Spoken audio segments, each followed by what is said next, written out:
mode. Hello, and thank you all for joining us for number 11 of the 12 Days of FileMaker 12 series, sponsored by FM Academy. FM Academy is a consortium of platinum-level developers, trainers, and consultants of the FileMaker Business Alliance with a purpose to further educate FileMaker users and developers and encourage best practices. Today's talk is going to be about the new and refined script triggers in FileMaker 12.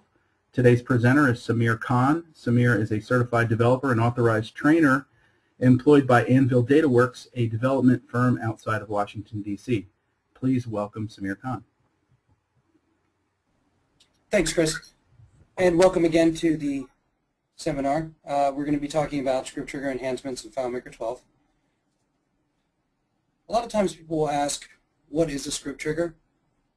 So I figured I'd start off with the definition. This is a definition from FileMaker Incorporated. It comes from Knowledge Base 7465, Understanding Script Triggers. It is a mechanism that causes a specified script to run when a particular event occurs. When we talk about triggering scripts in general, a lot of times what we'll think is attaching a script to a button or running a script when we open a file. And what script triggers are doing nowadays, triggering a script, triggering that event being entering a field or loading a layout, changing to different modes. So these script triggers are going to give us a lot more control and more power, generally speaking, more power when we design systems. Some general changes from FileMaker 11, if you're familiar with script triggers. There are some changes to the dialog boxes. We'll take a look at all of these. There are some new script triggers. There's some change to terminology, or I guess you could consider methodology, when we're assigning triggers. And there's a new feature in the script debugger, which we'll take a look at. In FileMaker 11 and in older versions, in order to trigger a script when we open a file or when we close a file, we were using the File menu, File Options dialog box, and then on the first tab there, the Open Close tab, we had an option to perform a script when we were opening or when we were closing the file, the old way of running it. In FileMaker 12, you'll notice up top first that there's a new tab called Script Triggers. And here we'll be setting our on-enter and on-exit triggers. If you take a look at the name of the trigger, OnFirstWindowOpen and OnLastWindowClose, will now replace those two options, so you won't even see them in this dialog box. The new script triggers that were added, OnTabSwitch, OnFirstWindowOpen, and OnLastWindowClose, which are just highlighted to emphasize that they existed before, they were just changed. And then we also have an OnWindowClose and an OnWindowOpen. This will be just for general Windows management script triggers. Taking a look, the first trigger listed here, OnTabSwitch, this captures when a tab in a tab control is selected and which tab was selected. This is going to make the action of capturing easier and more intuitive. In the previous version of FileMaker, it permitted this action, but the method of doing it was not user-friendly and required some advanced techniques, so they've made it a little bit easier. We'll talk about what's required when we use this OnTabSwitch. There's two new functions that we'll need to reference. The second one, OnFirstWindowOpen, it's triggered. I'm sorry. This triggers a script to run each time you open a window of a database file when no other windows are open. It sounds a little tricky, but basically saying we're opening the first window of the database. So go ahead and trigger a script. Same thing with the last window close. As long as there are no other windows open, the script will run when you close that last window. OnWindowClose, now this is a little different than the OnLastWindowClose. This is going to run each time any window is closed in the database. Same with opening. When you open a new window, it will trigger some sort of script. The other item that we were going to look at today is the new feature in the script debugger, which will disable all script triggers. And we'll see how that works. Now, one thing to note here, in addition to the button available in the script debugger, in the Tools menu, when we get into FileMaker Pro Advanced, the Tools menu will also have an option to enable or disable all script triggers. Pretty quick slideshow, I know. I want to take a look at the examples. The first one that we want to look at is that OnFirstWindow script trigger. So I'm going to open up this event management system, and I just added the script inside of this script here to pop a message box up and let us know that this is an OnFirstWindow triggered script. Okay. No big deal. Pretty simple here. Let's take a look at that dialog box. We go to the File menu, File Options, Script Triggers, and we've got an OnFirstWindowOpen, OnLastWindowClose, and OnWindowClose. Now, the interesting thing about this, these two are synonymous in the sense that as long as it's the last window, it's going to trigger that script to run. But it'll also run whenever I close any window. So depending on your preference, you may want it to just run at the end of the database. That's very similar to FileMaker 11 and previous versions, when you would run a script when you exit. Okay. Now, a couple of things with these two, well, I guess we'll say with all four of these script triggers. The reason they're in the file options, because we don't have a Windows management screen, a place where we could attach script triggers, they decided to put this here. It actually makes some sense here in the sense that opening a file, file options, will control any window management. So anytime you want to apply any of these triggers, you have to go to the File menu, File Options, dialog box. Okay. And you'll notice that on the Open tab, there is no longer the option to add anything.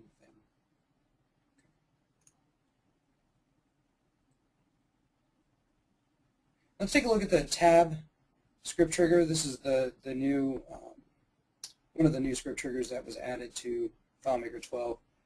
In previous versions, we could do this. FileMaker 10 and 11.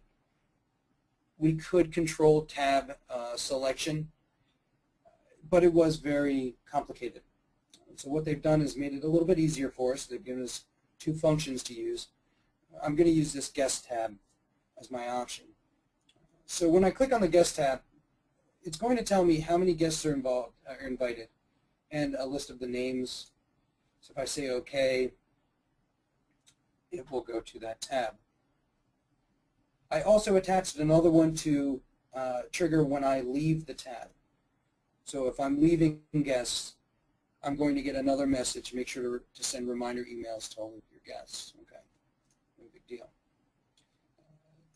If we look at the script for this trigger, trigger tab switch, the first thing we want to take a look at are the new functions. So I've created a variable called start. This is my starting point. And I'm using a function called getTrigger current tab panel. If you use this function with a script that is triggered based on the tab switch, it will populate with a value defined by the order of the tabs as well as the object name of the tab. And we'll take a look at at how to set that information in a second. The second one is my trigger target tab panel. Which tab am I going to? Now the interesting thing about this, when you use these two functions, the format of the variable is the number of the, let me close this for a second, the number of the tab as well as the object name. If we go into layout mode, first off, I'll notice that there is a trigger attached to the tab control. I'll see it in the lower right-hand corner, and I can turn this on or off. This is just some of the stuff that's built into FileMaker, showing script triggers and showing different information in layout mode. So this one is flagged with a trigger. Each one of these tabs has a different object name. Are familiar with the inspector. A couple of changes. This used to be in the appearance tab, now it's in the position tab. Or I'm sorry, the tooltip used to be in the appearance tab, so now it's in position. The name was always in position. I apologize. But take a look. The task tab has no name right now. If I click on guest, guest has a name, agenda blank, and so forth. Okay, so I'm going to just go ahead and update these very quickly. Let's give them object names.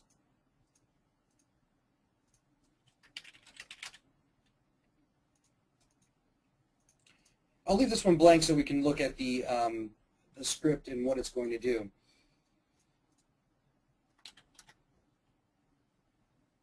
Open up our script debugger, and I will click on the Agenda tab. Now you'll notice that if you guys are familiar with the script debugger, it starts the script and it tells me OnTabSwitch, right, the trigger that launched it, run this script, the trigger tab switch, and then I have controls where I can step into each individual script step and perform the task.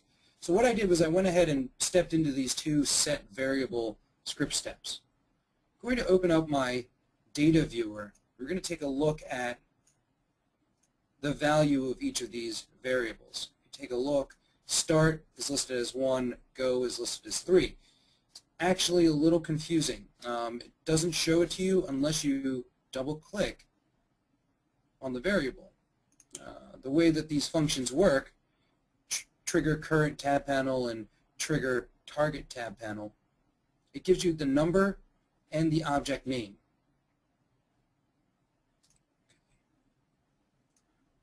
So I'm going to stop this for a second. So an issue would occur if I clicked on the Notes tab. I went ahead and set these two variables, open up my data viewer. Okay. There is a blank value underneath of what tab number I clicked on because I didn't give the tab an object name.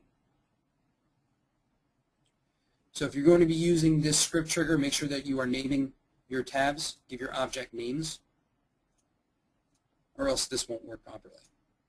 So we pop this open, clicked on guest, so it went ahead and set the two variables. Now the way I want to do this, a lot of different ways, but I'm going to use the pattern count function in my if statement. Basically what I'm going to check for is whether or not in this variable the word guest show up. So I'm telling the script that I'm looking for the guest tab. When somebody clicks on this, I want you to go ahead and run this command of show a custom dialog box with all of that information, whatever the message is going to be.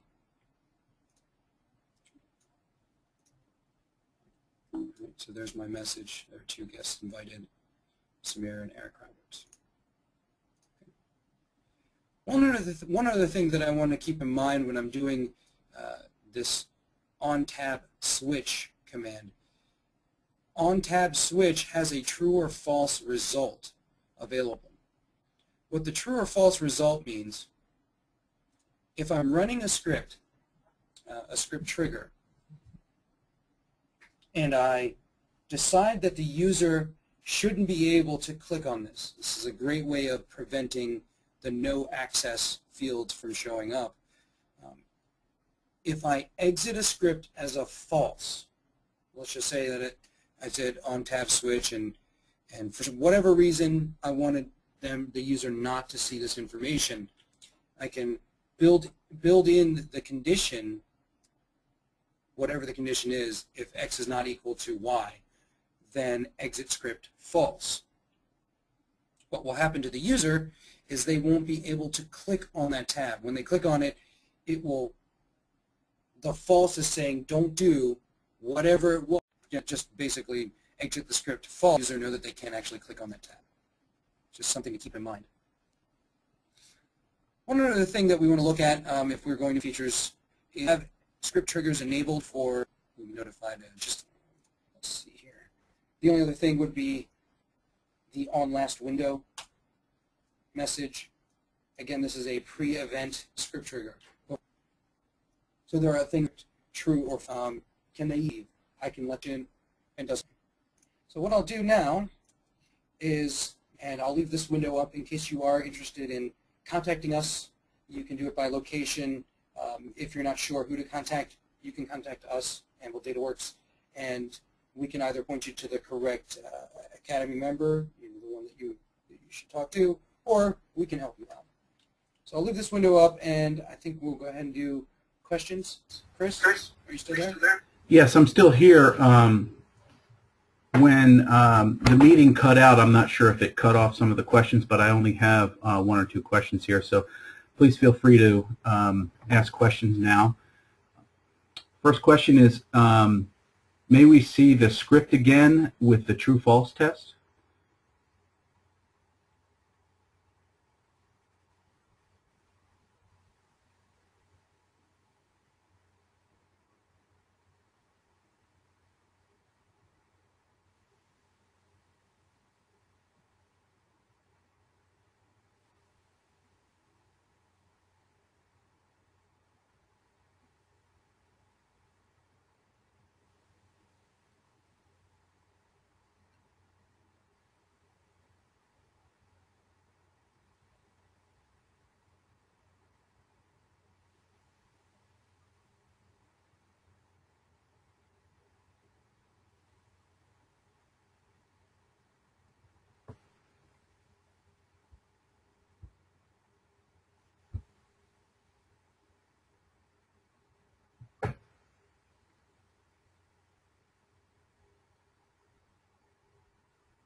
Are you muted, Samir, by chance? Oh, I apologize. I was muted. I apologize. We're having all sorts of issues today. There is no condition for the true or false, but we could put this in the if statements, if and else if statements. For example, we could say if the user can do this. Right, I'm just being simple here. If the user can do this, show a message, and then exit script true. Else, if the user can't do this, show a different message, maybe one that tells them why they can't do something, and then exit the script as false.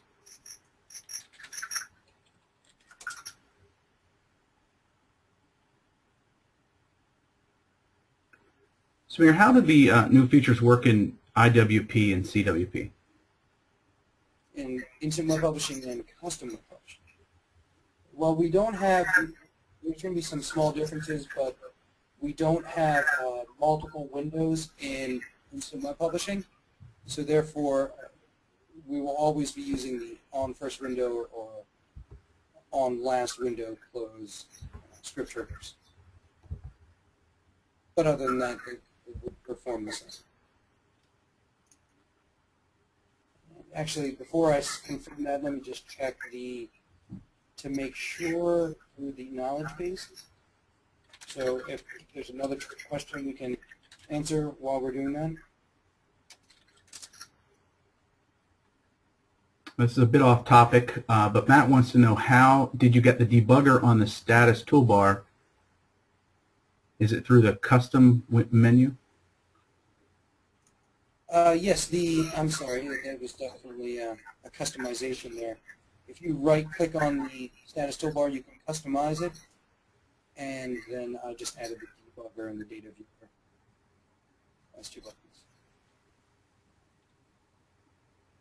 Will the script perform other functions beyond setting variables, such as populate fields on the tab being entered? I'm sorry, could you repeat the question?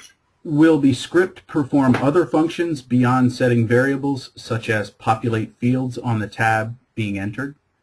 Absolutely. I kept my script simple, but yes, we could do a host of different things before we actually switch to the tab.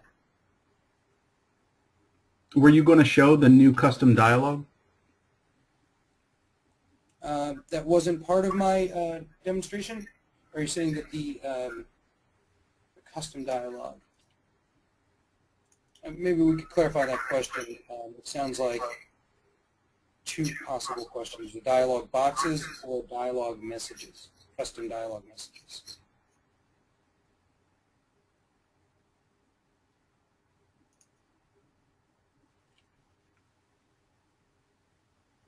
How about script triggers with FileMaker Go? Okay, so they'll perform the same. You've got to keep in mind, too, with FileMaker Go, it is a different user interface. So when we use these, they are going to work. They're going to work exactly the same as before, but you do have to keep in mind that you're on a mobile system, so your scripts will have to be written a little differently. Are there any security issues with script trigger at first window open, like in previous version, FileMaker 11? We could cancel the script, with the escape button. With the shift, I believe was the key that you pressed, shift or option. That's a good question. We could test it actually. I believe that was the reason why, but we'll look. The only security feature that I can think of, or security issue, would be if they had full access and they have the script debugger open. But let's see here. If I open, hold the option key down. Maybe the shift. Didn't do it. Shift did not stop it. And we'll try the option key. No. Looks like that may have been bypassed with this new OnWindowOpen. Again, I can't speculate. I don't want to say yes or no. I'd have to look that up in the knowledge base before I can say for sure that that is the issue.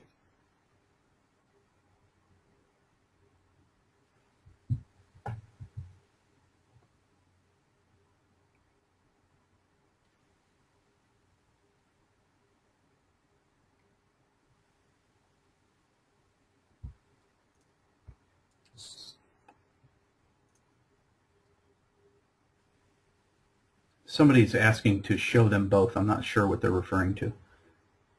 Show them both. Custom dialog boxes. The changes in the custom dialog boxes and the changes in the dialog window. Okay. This wasn't part of our presentation. It's no big deal though. The differences here in the custom dialog box. We have these options now of committing data when we click on these buttons. In previous versions, when you clicked on the button, it committed the record. Now we can tell the system not to commit data, not to commit the values that we've put in or worked with if they click on a button. So in this example, OK would commit and cancel does not. You may want to say something about files opened by references. It won't run first window trigger until first window is open. Yes. So the way that the trigger works, it's only when the first window of the system opens up. If you have a file open hidden, the script trigger will not run.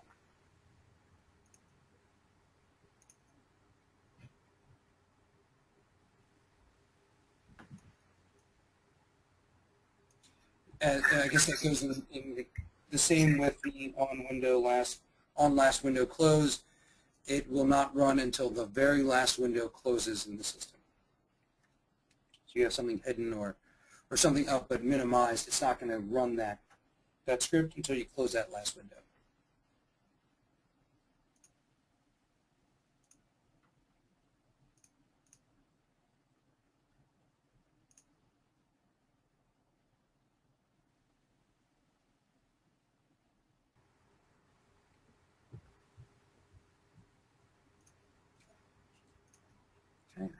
Looks like, are there any other questions?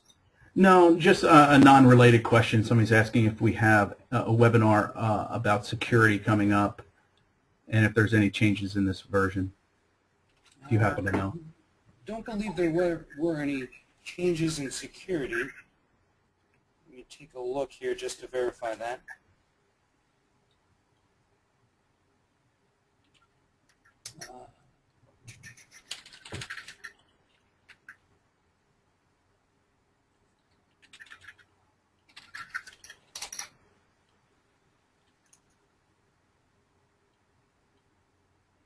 No, nothing, no new features on security. So we're going to have the same types of, let's go ahead and open it up so we can look at it. Same concept. It says 11, the accounts, our privileges. I think that the only other change would be something that is associated with FileMaker Go, which is the extended privileges for re-authenticating. If you're familiar with mobile systems, if you were to close the application and open it back up in the previous version of FileMaker Go, it would process and try to reconnect, and if there was an issue, you would have to re-log in. We can re-authenticate now. This, I guess, the new security feature, re-authenticate in FileMaker Go based off of different increments of time. File access is the same, basically requiring that users have full access in order to reference this file.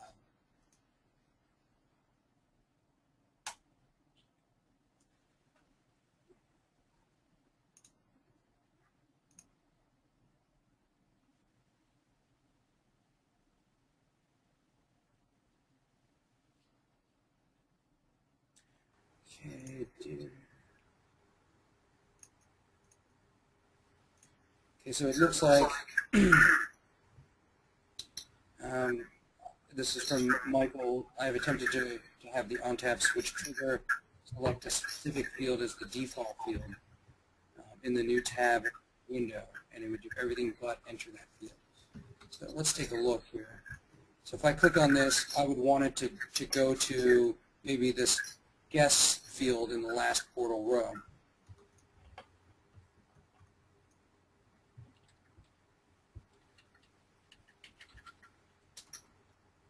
Let's take a look.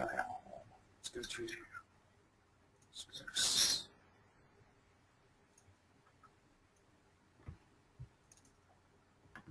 So that would be this one here. So we'll probably do something like go to the last portal row, and then go to field.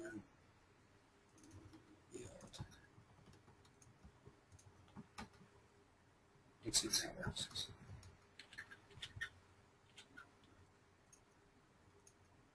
So click here, okay, yep, and it didn't jump to that field. So there might be some tweaking involved. Not sure if I could get it to work here, but I might want to do something like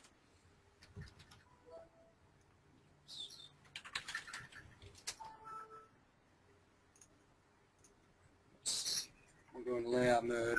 Let's give this field an object name.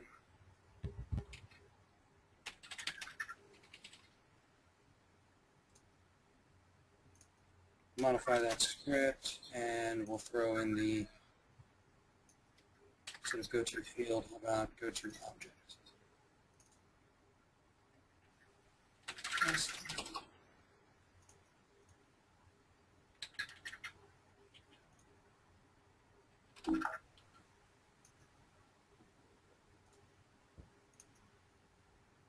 negative.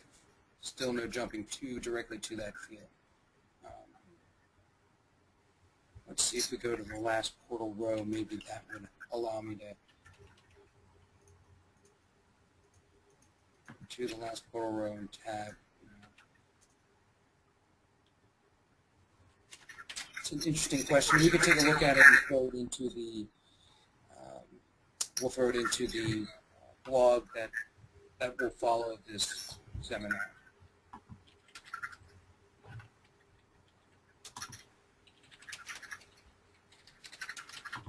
Any other questions?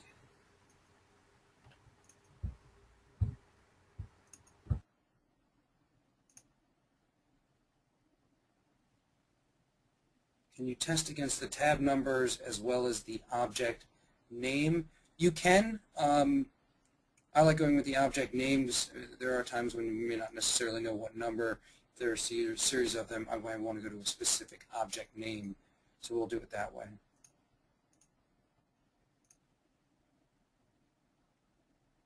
Okay, there was a note here, go to the object before the portal row, so we can try that.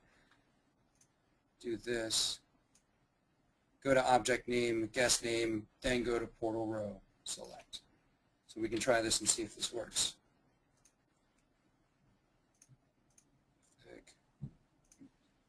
Okay. And then okay. Still negative. We could take a look at that.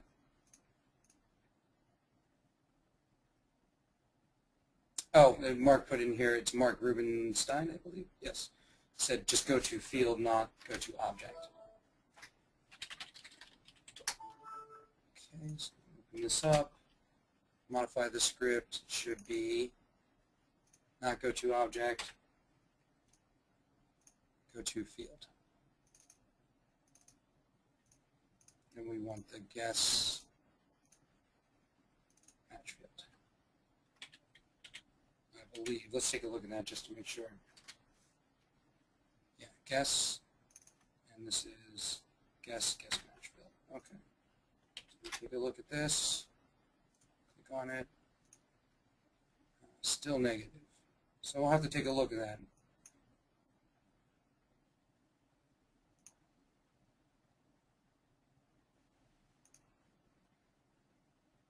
Now, there's a couple things here Beatrice added, and make sure to put in select. Mark is saying to do it after the portal, so we can take a look at that. We can just add both, which will be our last try here. Go to field, select, go to portal row, and then add this field. I guess duplicate this and add it to the bottom like that. Try that.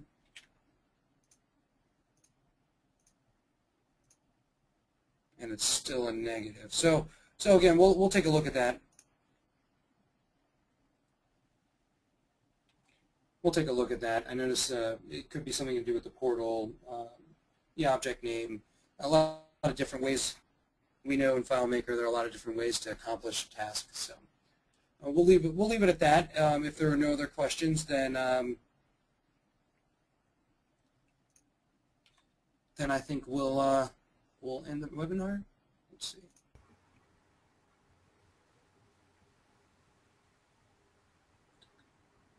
Any other questions? It doesn't look like it.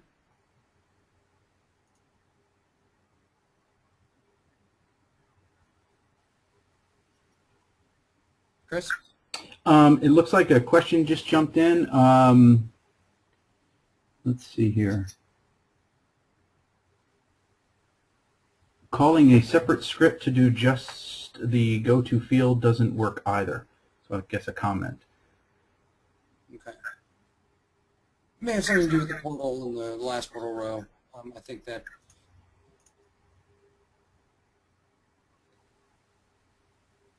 I guess we'll end the webinar now.